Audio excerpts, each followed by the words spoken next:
한번 따라 하실까요? 기도하는 자에게 있어야 할 세 가지 믿음.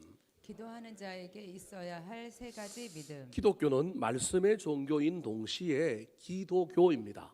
강대상에서는 말씀이 선포되지만 그곳에서는, 여러분이 있는 해중석에서는 여러분 아멘과 찬송과 기도가 올려지는 겁니다. 그래서 기독교는 말씀의 종교인 동시에 기도교입니다. 왜 기독교가 기도교냐 하면 믿음이 없이는 기도할 수 없기 때문에 그렇습니다. 그래서 믿음이라고 하는 것은 반드시 무엇이 필연적으로 동반되고 상정되느냐 하면 기도가 필연적으로 동반되고 상정됩니다. 신앙생활을 하는데 여러분 기도가 없다? 어쩌면 그 믿음에 제가 보기에는 문제가 있을 수 있습니다. 왜냐하면 믿음은 기본적으로 기도를 깔고 있기 때문에 그렇습니다. 왜냐하면 기도한다라는 것은 내 기도를 들어주실 그 대상을 믿기 때문에 하는 겁니다. 그래서 기도가 없다라는 건 대상을 믿지 않는 것일 수도 있습니다. 우리가 하나님을 믿는 자들인데 하나님께 기도하지 않는다? 아니 기도하지 않는다? 하나님을 인정하지 않는 것일 수도 있습니다. 더 나아가서 그분이 내 기도를 들어주실 수 있는 전지전능하신 분이라고 하는 사실을 저와 여러분이 머리로만 알지 삶으로 인정하지 않고 있기 때문에 내 인생의 문제를 내가 주인 되어서 내가 해결하고 다른 사람의 도움을 받고 상황 속에서 해결하려고 하기 때문에 여러분 기도가 없는 사람은 그냥 엄격하게 얘기하면 죄송한 표현이지만 믿음이 없는 것입니다.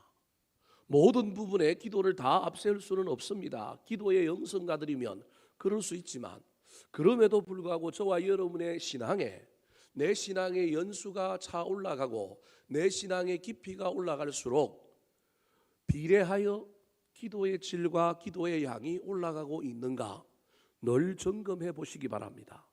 기도 없이 신앙생활을 하는 건 위험하지만 기도가 정체되어 있거나 기도의 질과 양이 성장하지 않고 있다면 큰일 납니다. 또 다른 기도와 관련하여 문제는 기도를 소원 성취의 도깨비 방망이 정도로 이해하는 것이 또 다른 기도의 문제입니다. 믿음이 없이는 기도할 수 없기 때문에 기도하지 않고 신앙생활하는 건 믿음이 없을 뿐만 아니라 기도를 하기는 하는데 기도를 소원 성취의 도깨비 방망이로 이해하기 때문에 기도의 과정이 얼마나 복잡하고 그 기도의 과정 속에 무엇이 담겨 있어야 되느냐, 이게 사실은 신앙인데 그 과정은 없이 뭐만 구할 수 있느냐 하면 응답만 구할 수 있습니다. 더 나아가서 그렇게 해도 우리 하나님 사랑이 많으시니 응답을 주실 수 있는데 응답 이후에 또 다른 기도의 행위가 연결되어 있는 것을 깨닫지 못합니다. 다르게 얘기하면, 쉽게 얘기하면 기도하면 응답도 받지만 기도하면 성장해야 합니다. 기도하면 성숙해져야 합니다. 그것이 기도라고 하는 행위와 기도의 응답 앞뒤 전후에 다 있어야 한다는 사실을 기억하시기 바랍니다. 응답 받은 것으로 자랑하면 큰일 납니다. 응답 받기 위하여 내가 어떤 신앙의 태도, 어떤 기도의 태도를 가졌느냐, 응답 받고 난 다음에 내 신앙이, 내 삶이 어떻게 달라졌는가, 응답을 위하여 그렇게 기도했던 내가 응답 받고 난 다음에 감사의 기도가 사라져버린 건 아닌가. 늘 저와 여러분이 기도할 때 잘 생각해 봐야 합니다. 오늘 본문에는 여러분 몇십 년이 되었는지는 모르겠지만 나이가 들어 늙어도 아이가 없는 사가랴와 엘리사벳이라고 하는 이 제사장 부부가 하나님 앞에 오랫동안 아들을 달라고 뭐 했어요? 기도했습니다. 그냥 뭐 아들만 주시기만 하면 돼요. 어떤 자식을 달라고도 하지 않습니다. 그냥 뭐만 달라고요? 한 명만, 그냥 아들만 달라는 겁니다. 그렇게 기도하는데 하나님이 그 기도를 들으시고 이 사가랴에게 나타나서 천사를 통하여 너무너무 세밀하게, 너무너무 자세하게 기도를 알려줍니다. 응답을 알려줍니다. 근데 재미난 건요, 이때 결과론적으로는 사가랴가 이 응답을 제대로 받지 못하여 뭐가 되는 사건이 일어났느냐 하면 벙어리가 되는 사건이 오늘 본문에 나오는 이야기입니다.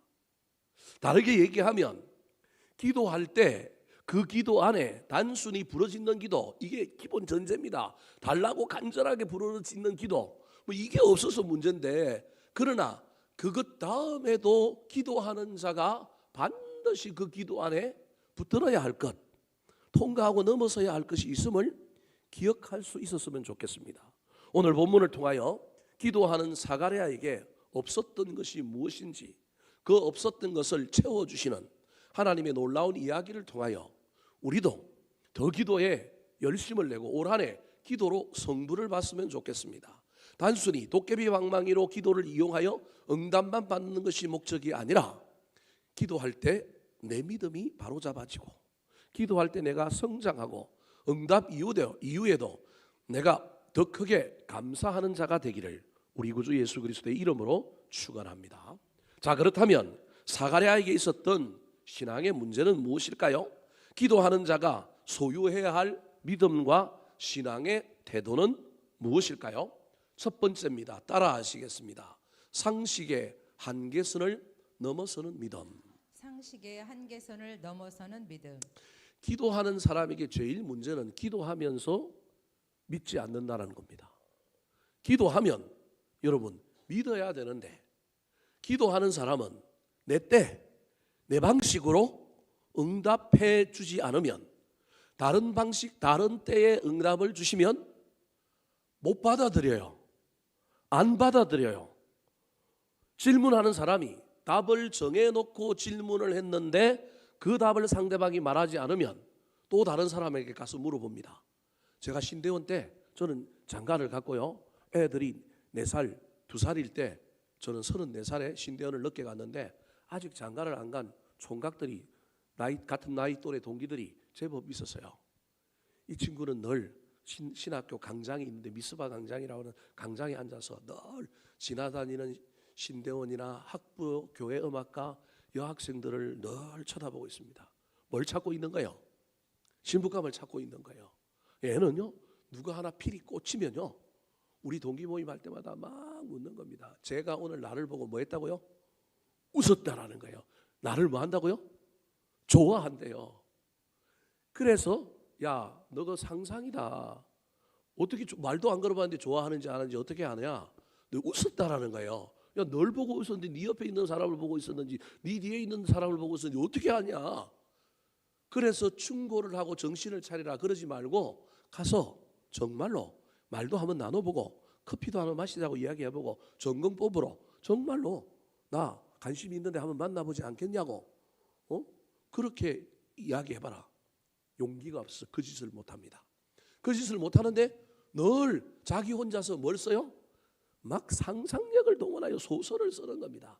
그래서 세게 이야기하면 그때부터 우리 주변을 설설설 어떻게 해요? 피해갑니다. 피해가서 딴 사람한테 가서 자기가 원하는 대답, 잘 어울릴 것 같다, 너를 좋아하는 것 같다, 한번 해봐라, 이렇게 얘기하는 사람과 맨날 놉니다. 이게 여러분 기도하는 것과도 관련이 있습니다.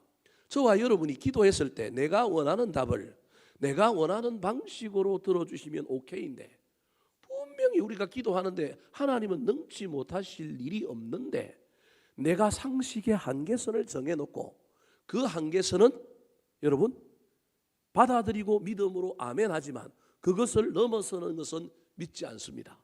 오늘 본문에 사가랴가 그런 사람입니다. 제사장입니다. 목사입니다. 그런데도 불구하고 그는 믿음이 있으면서도 불구하고 그 믿음은 자기 나름대로 한계를 정해놓은 믿음입니다. 네 아내가 애를 낳을 거다. 그의 이름을 요한이라라. 그는 큰 사람이 될 거고 막 수많은 이야기를 자세하게 해주잖아요. 이름까지 알려주잖아요. 그런데 여러분, 이 사가랴가 그 기도의 응답을 듣고 그가 어떤 반응을 보였을까요? 18절 말씀 같이 읽겠습니다. 시작. 사가랴가 천사에게 이르되 내가 이것을 어떻게 알리오? 내가 늙고 아내도 나이가 많으니이다. 아멘 해야 되는데 아멘 하지 않고 뭐라고 얘기하냐면 자기 상식에 바뀐 거예요. 기도는 분명히 하고 있는데 기도를 해요. 뭘 달라고 기도해요? 아들을 달라고 기도하는데 자식의 상식의 한계는 뭐냐면 나이가 이 정도 되면 낳는다 못 낳는다? 못 낳는다. 내가 늙고 나도 자식 낳는데 문제가 있을 뿐만 아니라 누구도 내 아내도 나이가 많다. 둘 다 가능성이 있다 없다? 없다. 한 사람만 가능성이 있어도 괜찮은데 둘 다 가능성이 없으니 이건 안 됩니다. 내 상식 밖의 이야기이기 때문에 하나님 틀렸습니다. 사실은 이렇게 얘기하고 있는 거예요.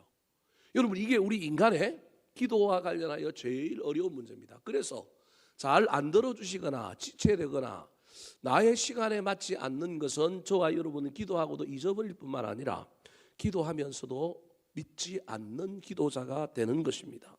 사랑하는 성도 여러분, 기도는 원래가 불가능한 상황을 믿음으로 돌파하는 것입니다. 인간의 상식을 믿음의 한계선으로 설정하면 큰일 납니다. 의심이라는 것은 하나님의 응답을 인간의 상식 틀 안에 두기 때문에 일어나는 겁니다. 되는 이유가 아니라 안 되는 이유를 기도하면서도 찾는 모습이 누구에게 있느냐 하면 사가랴에게 있는 겁니다. 99가지가 안 되는 이유라고 할지라도 하나님이 된다고 하면 믿음의 사람은 뭐라고 얘기해야 되느냐 하면 아멘이라고 해야 합니다. 그런데 안 되는 이유를 지금 누가 찾고 있느냐 하면 사가랴가 찾고 있는 겁니다. 기도뿐만 아니라 삶과 관련하여 저와 여러분이 되는 이유가 아니라 안 되는 이유를 찾는 사람은 아닙니까? 되는 이유가 있으면 도전해봐야 하지 않겠습니까? 해보고 안 되는 건 어쩔 수 없지만 미리 머리를 굴려서 상식과 이성과 통계를 동원하여 된다 안 된다 해볼 필요가 없다라고 결정하면 큰일 납니다. 내 상식이 내 통계가 내 이성이 앞설지라도 하나님께 기도 한번 해보시기 바랍니다. 하나님이 음성으로 말씀을 통하여 찬양 중에 내 양심을 통하여 된다라고 하는 감동을 주실 때 아멘으로 받으시고 도전하시기 바랍니다. 믿음이란 하나님의 응답을 인간의 상식의 틀 안에서 해방시키는 것입니다. 믿음은 하나님 안에서 되는 이유를 찾는 것입니다. 사가랴가 제사장이고 오늘날로 치면 목사고 지금 하나님 앞에 나아가 기도하면서 하나님의 응답을 받았는데도 불구하고 그 응답이 내 상식의 한계를 넘어서는 것일 때는 안 된다고 이야기하고 있는 겁니다. 이렇게 믿지 않는 사가랴를 위하여 천사 가브리엘이 제발 믿으라고 이런 이야기를 합니다. 19절 말씀 같이 읽어볼까요? 시작. 천사가 대답하여 이르되 나는 하나님 앞에 서 있는 가브리엘이라. 이 좋은 소식을 전하여 내게 말하라고 보내심을 받았노라. 나는 가짜 형이 아니고 나는 하나님 앞에 서 있는 뭐라고요? 가브리엘이다. 성경에 천사장의 이름이 2명이 나옵니다. 나머지 천사장은 성경 우리가 가지고 있는 전경에 나오는 게 아니라 외경에 나와서 4대 천사장이 있다 그렇게 얘기합니다. 우리가 잘 아는 전쟁의 천사장 미가엘, 그리고 좋은 소식을 전하는 가브리엘. 가브리엘이 하나님 앞에 서 있는 자기가 지금 천사라고 이야기하는 거예요. 하나님 앞에 서 있다라고 하는 이 이야기를 통하여 내가 하나님 앞에서 하나님의 말씀을 받았으니 내가 전하는 말을 하나님의 말로 듣고 너도 누구 앞에 서 있으라는 거예요. 하나님 앞에 서 있어라. 제발 내가 하는 말을 믿어라. 뿐만 아니라 내가 전하는 것이 나쁜 소식이냐? 좋은 소식이냐? 무슨 소식이에요? 좋은 소식이지 않습니까? 그런데도 왜 그 소식을 믿지 않느냐? 결론적으로 사가랴는 저 가버리의 이야기 속에서도 여전히 그의 태도를, 그의 마음을 아멘으로 믿음으로 바꾸지 않았기 때문에 나중에 뭐가 됩니까? 벙어리가 됩니다. 사랑하는 성도 여러분, 기도 안 해서 문제고 기도를 해야만이 응답을 받을 수 있는 건 자명한 사실입니다. 그런데 기도할 때 너무 저와 여러분이 한계를 정해놓고 이 기도는 해야 될 기도, 안 해도 돼, 안 해야 되는 기도, 이건 가능성이 없으니 기도도 하지 않겠다. 여러분, 가능성이 없을수록 뭘 해야 돼요? 아니, 기도해야 되는 거 아니에요? 아니, 될 일을 뭐하러, 죄송합니다, 될 일도 기도해야 되지만 될 일을 뭐하러 기도해요? 믿음이라고 하는 건, 기도라고 하는 건 안 될 일을 되게 해달라고 기도하는 게 그 기도의 기본 아니에요? 사업이 안 될수록 뭐 해야 돼요? 기도해야죠. 건강이 안 좋을수록 뭐 해야 돼요? 기도해야죠. 평상에도 기도해야 되지만 가능성이 좀 더 있는 걸 가지고만 기도하는 것이 아니라 전혀 가능성이 없고 내 믿음의 상식의 한계선 바깥에 있는 거더라도 정말로 이게 기도의 절박한 제목이요, 사생결단으로 이번 기도의 제목을 가지고 붙들고 실험해야 될 일이라고 한다면 저와 여러분이 내 상식의 한계를 넘어서서 믿음으로 된다, 들어주신다, 그것도 내가 마인드맵을 사용하여 내가 막 나한테 막 마취를 걸고 내가 나한테 막 이러는 것이 아니라 정말로 응답 가운데 하나님이 주시는 확신이 있다고 한다면 여러분, 어떤 고난과 환경 속에서도 저와 여러분이 그 기도해야 되지 않겠습니까? 내가 만들어낸 확신이냐 하나님이 준 확신이냐, 고난과 세월 앞에 판명이 납니다. 내가 만들어낸 확신은요, 조금 가다가 하나님 만들어주시고 시간이 조금 지체되면 내가 만든 확신은 동력이 없어져요. 그런데 하나님이 준 확신은 고난을 뚫고 지나갑니다. 시간을 뚫고 지나갑니다. 상식의 한계선에 갇히지 말고 기도할 때 정말로 믿음으로 기도할 수 있었으면 좋겠습니다. 기도하는 자에게 있어야 할 가장 강력한 태도, 믿음입니다. 한계가 없는 믿음. 하나님이 주시겠다고 하신 약속의 말씀이라고 한다면 그 약속의 말씀을 붙들고 믿음으로 기도하는 자가 정말로 기도하는 자의 기본 태도라고 하는 사실을 기억하여 저와 여러분이 그런 기도자들이 되기를 예수님의 이름으로 축원합니다. 두 번째, 기도하는 자에게 있어야 할 믿음은 어떤 믿음일까요? 따라 하시겠습니다. 침묵 속에 기다리며 성장하는 믿음. 침묵 속에 기다리며 성장하는 믿음. 자, 사가랴와 엘리사벳은 자식이 없었습니다. 그래서 그들의 인생의 문제는 자식입니다. 자식. 그런데 하나님은 문제가 자식이 아니라 문제가 무엇이었느냐 하면 엘리사벳과 사가랴가 문제입니다. 여러분 잘 들으시기 바랍니다. 우리는요, 무엇을 달라고 자꾸 기도하는데 하나님은요, 그거 주기 전에 누가 문제라는 거예요? 네가 문제라는 거예요. 그래서 우리는 상황과 환경을 바꿔달라고 기도하는데 하나님이 먼저 누굴 바꾸셔요? 나를 바꾸셔요. 하나님이 가버리엘을 동원하여 약속의 말씀, 아이가 태어난다라고 하는 그 이름이 요한이라고 하는 까지 알려줬는데도 불구하고 믿지 않는 사가랴와 엘리사벳, 엘리사벳은 집에 있으니까 놔두고요, 사가랴의 이야기를 통하여 진짜 문제는 누구한테 있다고요? 사가랴에게 있네. 응답하기 전에 이 사가랴를 좀 만져야 되겠네. 좀 성장시켜야 되겠네. 이게 오늘 본문의 이야기입니다. 하나님이 우리를 만지고 우리를 고치시기 전에 저와 여러분이 기도함으로 자연스럽게 우리의 기도 가운데 뭐가 나타나면 좋을까요? 성장과 성숙이 나타나면 좋은가요? 꼭 그런지 안 그런지는 천국 가서 물어봐야 하겠지만 오늘 본문에 제가 설교하는 이 주안점을 가지고 사가랴를 본다고 한다면 사가랴는 주구장창 뭐만 달라고 기도한가요? 아들만 달라고 기도한가요? 왜 안 주실까? 뭐가 문제일까? 혹시 나에게는 뭐가 문제가 없는가? 분명히 사가랴는 지난주에 설교할 때 사가랴는 어렵고 뭐한 사람이라고요? 경건한 사람이라고 분명히 밝혀놓고 있습니다. 그러니까 믿음이 나쁜 사람도 아니에요. 그럼에도 불구하고 어렵고 경건한 사람이라고 할지라도 여러분, 저와 여러분의 신앙을 자주 점검해 봐야 합니다.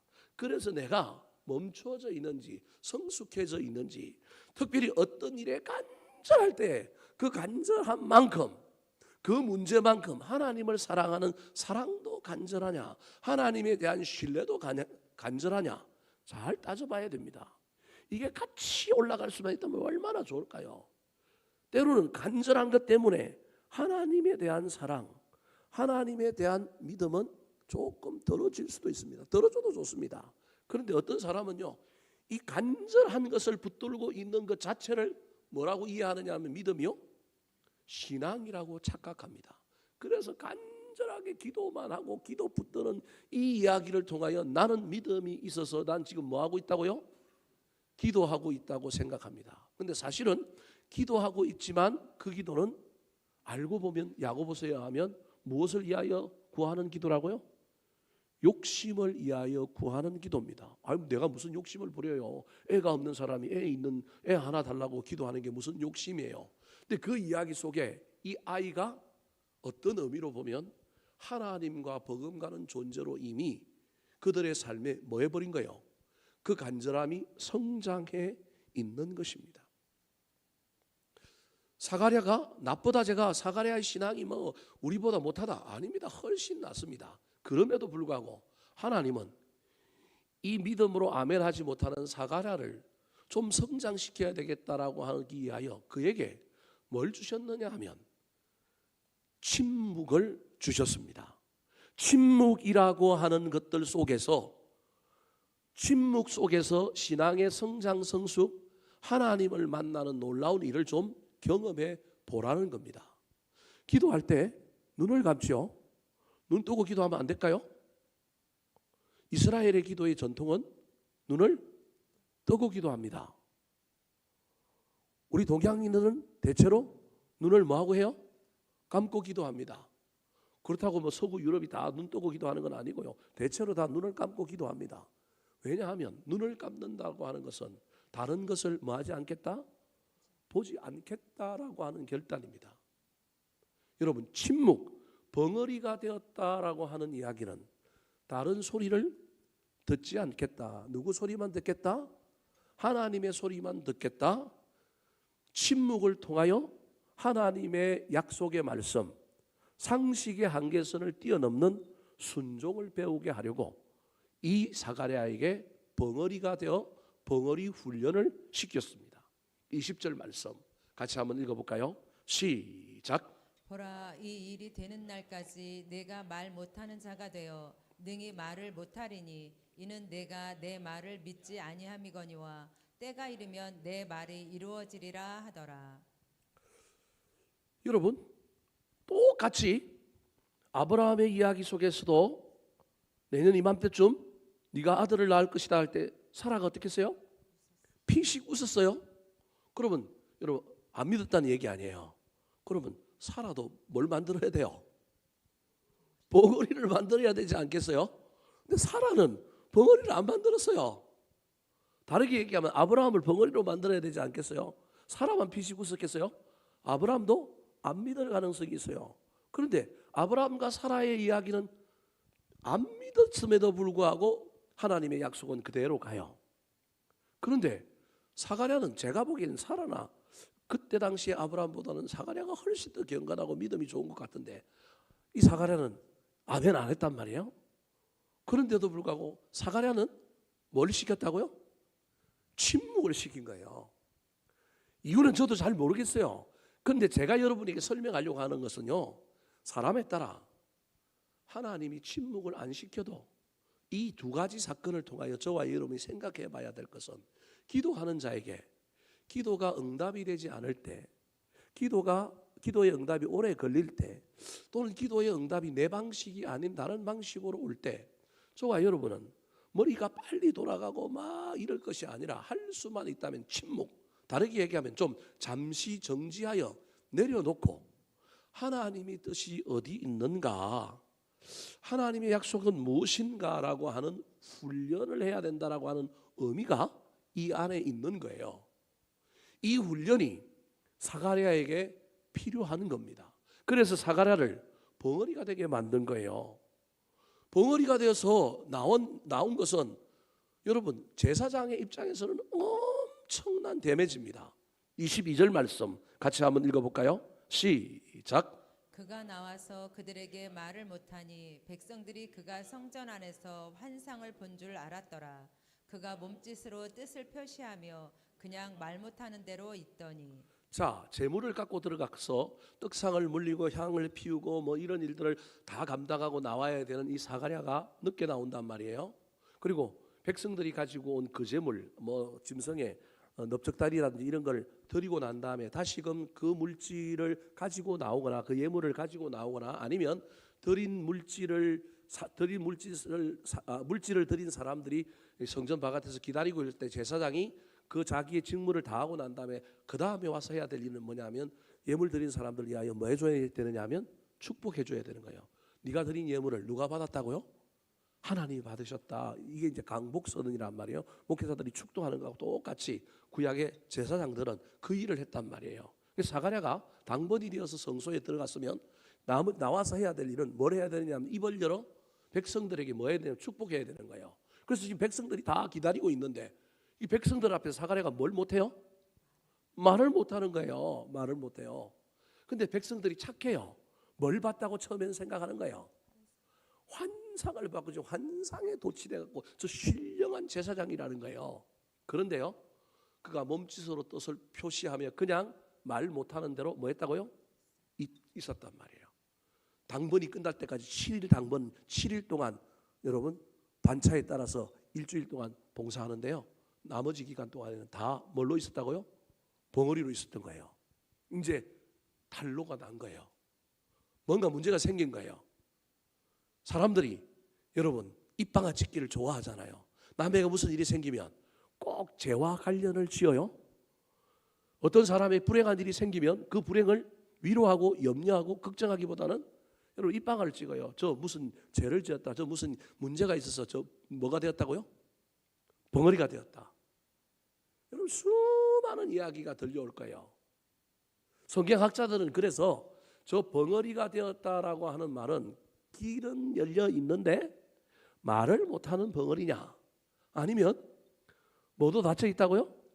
귀도 닫혀 있고 말도 못하는 벙어리냐, 요거 갖고 싸우는 신학자들이 있습니다. 여러분 별의별 사람들이 다 있죠.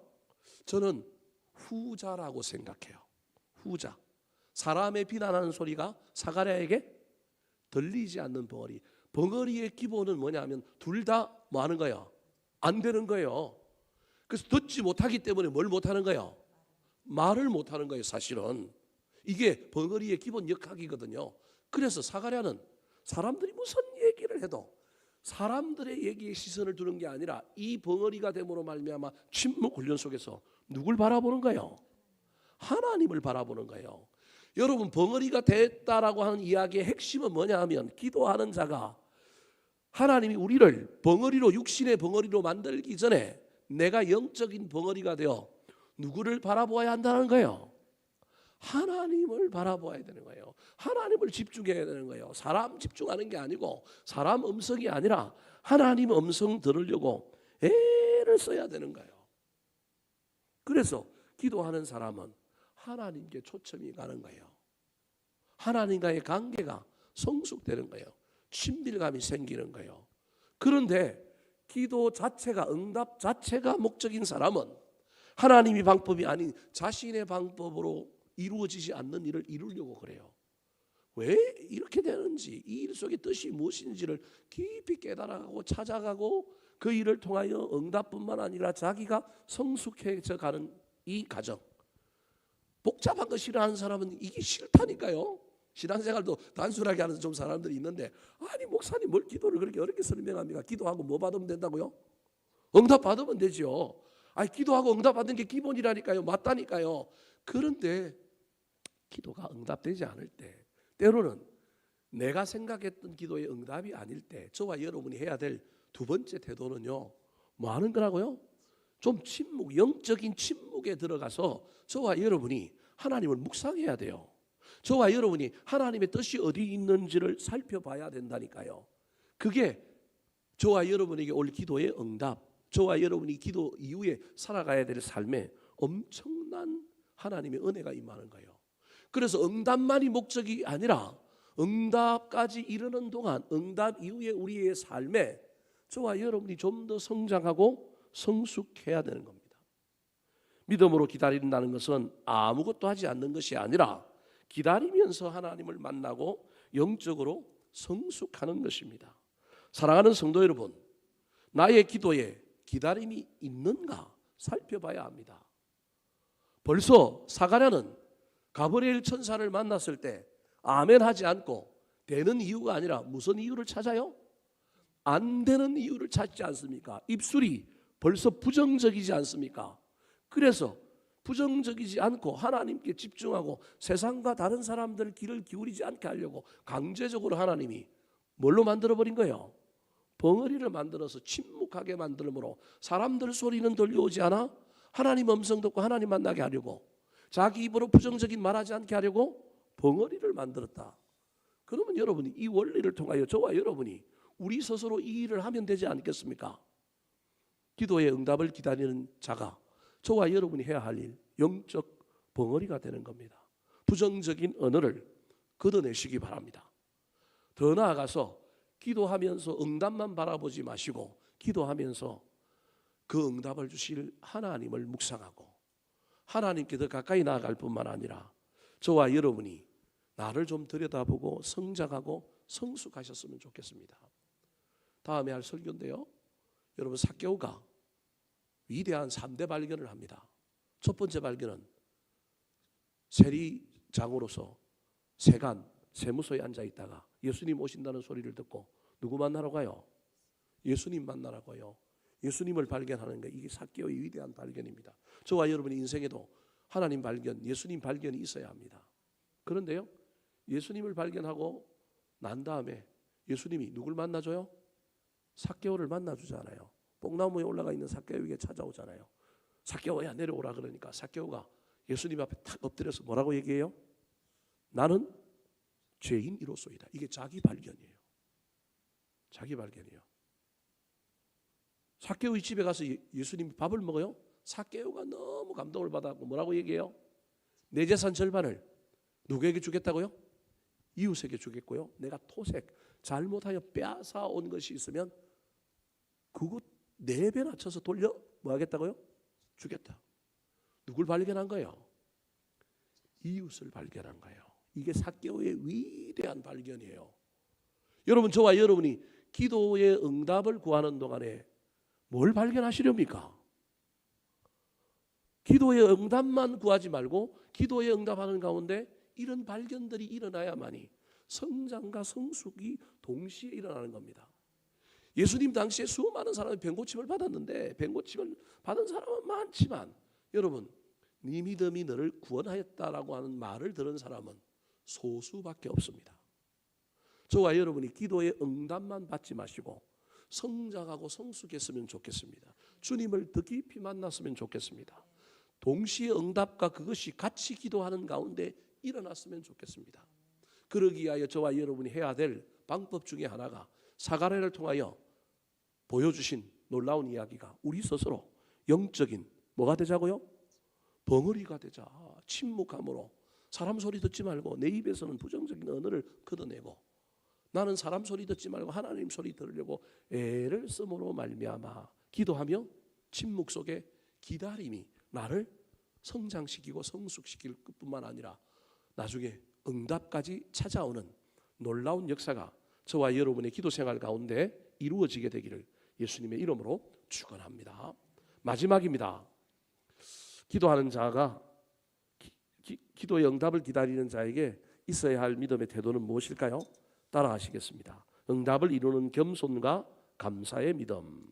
응답을 이루는 겸손과 감사의 믿음. 자, 첫 번째로는 제가 기도하는 자에게 뭐가 있어야 되느냐면 제발 좀 상식을 정해놓고 한계를 정해놓고 기도하지 말고 내 방식, 내 시기 막 이거 정해놓고 하지 말고 믿음은 안 되는 일, 특별히 기도는 안 되는 일, 그것도 능치 못하실 일이 없는 하나님의 방법을 믿고 기도하는 거고 하나님의 전지전능함을 믿고 기도하는 거기 때문에 믿음, 기도의 제일 중요한 건 뭐라고요? 믿음이라는 거예요. 믿음. 그래서 믿음이 없이 기도하면 안 된다니까요. 두 번째로는요, 기도할 때 저와 여러분이 할 수만 있다면 영적인 벙어리가 되려고 애를 써야 한다는 거예요. 세 번째입니다. 기도하는 자에게 있어야 되는 믿음은 뭐냐면 응답을 이루는 겸손과 감사의 믿음입니다. 이게 무슨 말일까요? 우리는 흔히 기도의 응답은 한 방에 한순간에 이루어지는 일이라고 생각합니다. 근데 기도는요, 1년의 연속적인 상황입니다. 이 기도가 연속적으로 이루어지는 1년의 상황이라고 이해하지 못하면 기도의 응답만 받고 나머지 상황을 이어가지 못하기 때문에 사고가 나는 거예요. 기도 응답을 받고도 비극이 임하는 거예요. 기도는요, 응답이라고 하는 정점에 산이 있다고 하면 이 산을 올라가는 과정이 있는가 하면 이 응답의 산에서 내려오는 과정까지가 있는 1년의 한 과정입니다. 제가 여러분이 이해하기 쉽도록 산으로 표현했습니다. 그 말은 꼭 기도가 막 오르고 내리고 한다는 얘기가 아니라, 예를 들 것 같으면 우리가 알고 있는 기도의 응답이 정점이 이게 누구도 알아볼 수 있고 누구도 정말로 감동적인 어떤 응답의 꼭대기가 있다고 한다면, 그 꼭대기만 있는 것이 아니라 그 꼭대기로 올라가도록 뭐가 있느냐 하면 올라가는 과정, 그 꼭대기까지 이르는 전 과정이 있고요. 응답 이후에 이 기도가 정말로 복된 기도의 응답으로 저와 여러분의 인생에 영향력을 미치려면 그 이후에 놀라운 일이 있어야 한다는 거예요. 이 과정을 이해하지 못하면 기도 응답받고 비극을 받는 경우가 엄청납니다. 그래서 기도 응답 그 이유가 얼마나 중요한지 모릅니다. 응답 받기 전에도 중요하고요. 그래서 응답 받기 전에 뭐가 중요한지를 제가 지금 여러분에게 막 지금 설명을 한 거예요. 근데 응답 이후에도 얼마나 중요한지 몰라요. 자, 사가랴가 엘리사벳이 아이를 위하여 기도했는데, 사가랴가 성전에 들어가서 자기의 직무를 다하는 가운데 천사를 통하여 약속의 말씀을 받았는데 아멘하지 않음으로 말미암아 벙어리가 되었어요. 아멘하지 않고 벙어리가 되었지만 하나님은 그 약속의 말씀을 여전히 뭐하는 거예요? 이루어가는 거예요. 우리의 그 믿음의 어떠함과 상관없이 하나님은 그 역사와 그 섭리와 경륜을 그대로 이어가는 거예요. 여기서 저와 여러분이 생각을 해봐야 합니다. 자, 사가랴가 성전에서 경험했던 일을 엘리사벳에게 어떻게든 뭐 했을까요? 전달을 했을 겁니다. 필담으로든지 아니면 몸짓으로든지 뭔가는 했을 겁니다. 그래서 엘리사벳도 간접적으로 사가랴가 경험한 이야기를 듣고 압니다. 아, 나한테서 뭐가 태어날 거라고요? 아이가 태어난대. 여러분, 사가랴는 아멘하지 못했는데 엘리사벳은 어떻게 했을까요? 성경은 전혀 기록하고 있지는 않습니다. 그런데 엘리사벳이 아멘했을 가능성이 훨씬 더 많은 것은 24절을 읽어보면 알 수가 있습니다. 같이 한번 읽어볼까요? 시작. 주께서 나를 돌보시는 날에 24절입니다. 24절. 24절이 화면에 없답니다. 자, 우리 24절 한번 읽어볼까요? 24절입니다. 시작. 이후에 잉태하고 5달 동안 숨어 있으며 이르되. 자, 나오자마자 사가랴가 몸짓으로 필담으로 아내한테 이야기를 했어요. 그런데 아내 엘리사벳이 이후에 뭐 했다고요? 잉태했대요. 그럼 여기서 저와 여러분이 고민해 봐야 돼요. 엘리사벳이 듣고 잉태가 되었을까? 못 듣고 잉태가 되었을까? 여러분, 이런 일은 기본적인 상식으로 이해하면 분명히 사가랴가 설명을 했을 거예요. 반응이 하나도 등장하지 않아요. 그런데 하나도 등장하지 않지만 그 등장하지 않음에도 불구하고 엘리사벳이 사가랴가 들은 이야기를 듣고 그가 아멘하고 잉태된 이후의 한 행동으로 아멘했다라고 짐작할 수 있는 내용이 24절 마지막에 보면 뭐 했다고요? 5달 동안 숨어 있었으며. 아니, 애가 태어났는데 왜 숨어 있어요? 왜 숨어 있었을까요? 이 숨어 있는 이야기를 해석을 하면 사가랴가 성전에서 경험한 이야기를 엘리사벳에게 전달했고, 사가랴는 아멘하지 못하여 벙어리가 되었지만 엘리사벳은 아멘하고 그 이후에 잉태가 되었고, 잉태되었을 때 그는 하나님의 놀라운 섭리를 깨닫고 어떤 의도를 가지고 5달 동안 뭐 했다고요? 숨어 있는 거예요. 여러분, 왜 숨어 있었을까요? 숨어 있는 행위가 뭘까요? 사가랴가 벙어리가 된 일을 스스로 엘리사벳이 하고 있는 행위가 무슨 행위예요? 숨어 있는 행위예요. 이해가 잘 안 되십니까? 기도하기 전에 사가랴가 영적으로 스스로 벙어리가 됐어야 되는데 아들에 대한 지대한 관심 때문에 하나님 만나지 못하고 응답에만 매몰되어 있던 그가 너 영적으로 좀 침묵해, 너 좀 그런 가운데 하나님 만나, 너한테 부정적인 입술을 걷어내 라고 의도적으로 이 사가랴에게 하나님이 벙어리가 되어 훈련을 시켰다고 한다면, 자기 스스로 자기 남편의 벙어리 훈련을 같이 한 사람이 누구라고요? 엘리사벳이라는 거. 왜? 자기 남편을 통하여 내가 낳을 아들이 어떤 아들이냐 하면 나시린이란 말이에요. 머리에 삭도도 대지 말고 뭘 할 거라고요? 포도주도 마시지 말 거라는 거예요. 어렸을 때부터 요한이 어디에서 살아 지냈다고요? 긴 들에서 광야에서 지냈대요. 여기 숨어 지냈다라고 하는 이야기가 광야에서 엘리사벳이 사람들과 떨어져서 사가랴와 둘이서 온전히 태교하면서 하나님의 약속을 묵상하면서 우리 남편이 믿지 아니하여 아멘하지 아니하여 육적인 벙어리가 되었는데 나는 아멘하고 이것을 믿으면 내 아들은 하나님의 약속의 말씀을 이룰 사람이야. 그래서 여러분 구약의 한나와 동일하게 지독한 인간의 성정을 끊어낸 사람이 누구냐 하면 엘리사벳인 거예요. 위대한 영성가요. 제가 보기엔 엘리사벳이 위대한 사람이라니까요. 그래서 5달 동안 여러분 배가 나오고 6개월 이후부터는 힘드니까 강가 생활을 못 하잖아요. 그런데 임시 초기는 좀 위험하긴 하지만 5달 동안 자기 아들이 살아야 될 삶을 복중에서 소위 말하는 무슨 훈련을 시키는 거예요? 태교 훈련을 시키는 거예요. 제 말이 맞는지 안 맞는지 나중에 천국 가서 엘리사벳한테 물어봅시다. 숨어 지냈다라고 하는 의미 속에 그것이 있는 거예요. 영적인 벙어리가 된 거예요. 벙어리 훈련을 하는 거예요. 거기 가서 오로지 하나님의 약속의 말씀을 여러분 기다리며 묵상하며 그곳에서 정말로 미리 나시린처럼 외부와 단절하고 오로지 하나님만 바라보는 놀라운 일을 하는 거예요. 또 다른 이유 중에 하나는 여러분 처음에는 배가 안 나오지만 2달, 3달 지나면 뭐가 나올까요? 배가 나와요. 그러면 사람들이 전부 찾아와가지고 뭐라고 얘기할까요? 뭐 나쁘게 이야기하는 사람도 있지만 좋게 이야기하는 사람도 여러 가지 이야기가 있겠죠. 그 이야기 속에 사람의 이야기 속에 여러분 애 안 가졌다가 애가 낳는데 그것도 나이가 많고 애를 가졌는데 여러분 사람들이 칭찬해 주는 사람 이야기 들을 때마다 얼마나 애고가 강해지고 자만해지고 교만해질까요? 하나님의 은혜로 되었는데도 불구하고 하나님의 은혜로 온데감 되었고 내가 애 가진 거에 대한 막 이 뿌듯함이 나중에 세례 요한에게 하나도 도움이 안 되는 이야기란 말이에요.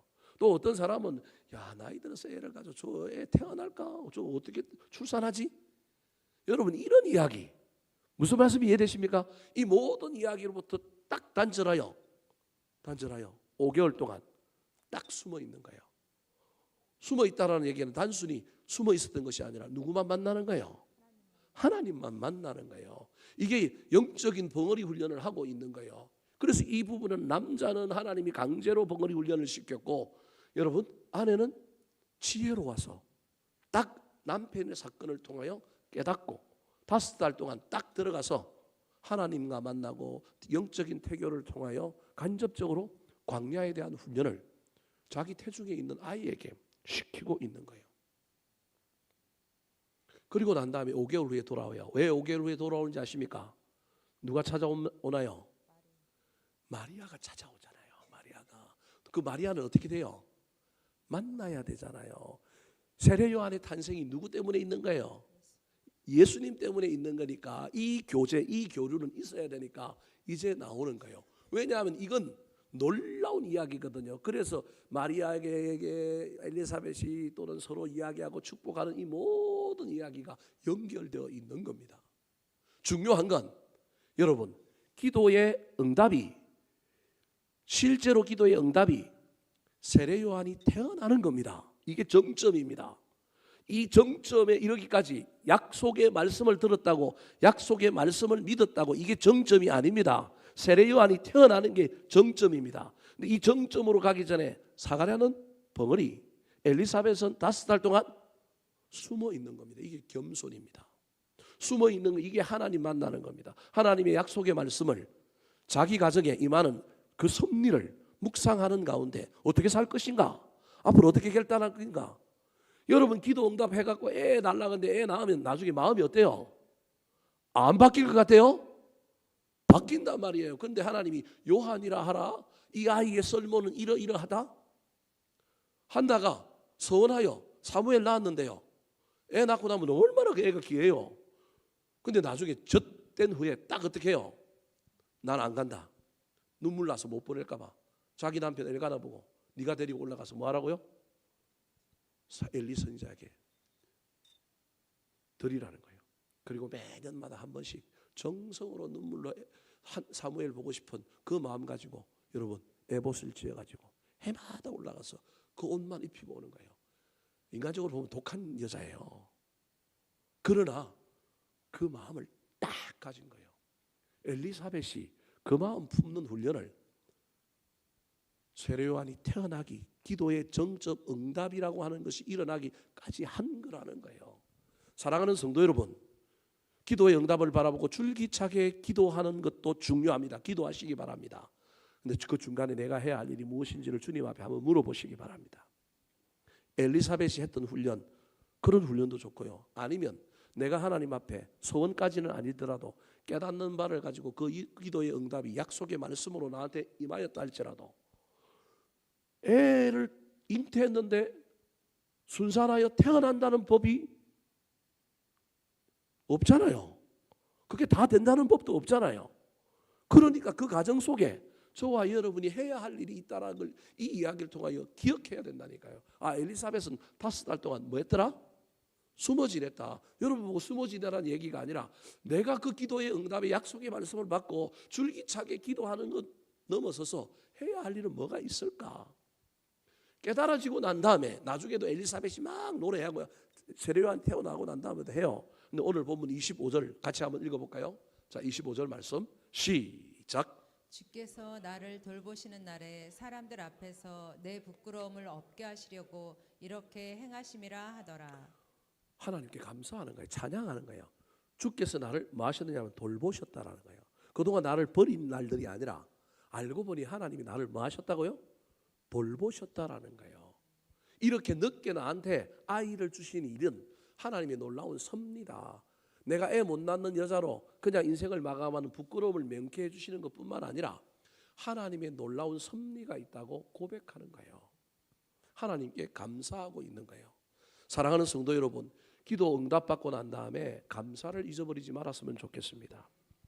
기도 응답이라고 하는 산에 이르기까지 내가 해야 할 일이 무엇인지를 잘 분별할 수 있었으면 좋겠습니다. 기도 응답받고 쌩까지 마시고 기도 응답받고 저와 여러분이 엉뚱한 삶을 그 기도 응답을 가지고 살지 마시고 왜 주셨을까?